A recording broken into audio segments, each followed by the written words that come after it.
हेल' लोगोफोर आंनि मंगलपुर अफिसियेल एडिशनाव बयखौबो बरायना थाबाय आंनि गोसो गोरबोनिफ्राय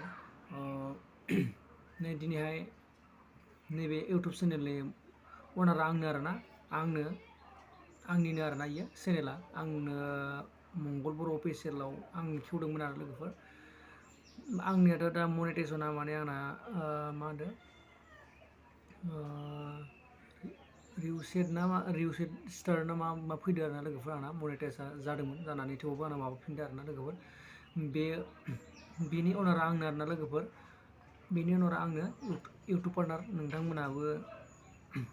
आं आरो गोबां भिडिअ माने गुबुननि हगारदोंमोन सोरनिबा हगारदोंमोन आरो सोरनिबा भिडिअ हगारनायफोरा माने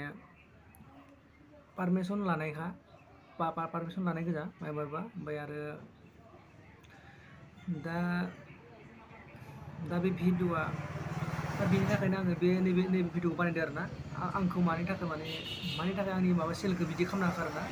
आंनि सेनेलखौ बेफोरबायदि अननानै आंनि सेनेलखौ बेबायदि दा खालामा नालाय बे सेनेलखौ आंनिखौ मनेटाइजेसन खालामना होनांगौ दा मनेटाइज खालामनानै दा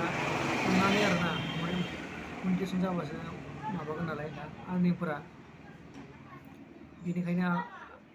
आंना माबाफोर जुदि गोरोन्थि जादोंब्ला आङो निमाहा बिबाय आंनि नैबे माबायाव मनेटाइजेसनखौ खालामना होबानो जाबाय इउटुब पार्टनारफोर नोंथांमोना नैबे आंनि खावलायनाय थाबैनो जाहाथे बेनि अनारा आंनो मंगलपुर अफिसियेल आरोना नैबे चेनेलनि अनारा आंनो आरोना लोगोफोर दा थिग बेखौनो आङो बुंनो थाखाय आं बे भिडिअखौ बानायदोंमोन आरोना गोजोन्थों।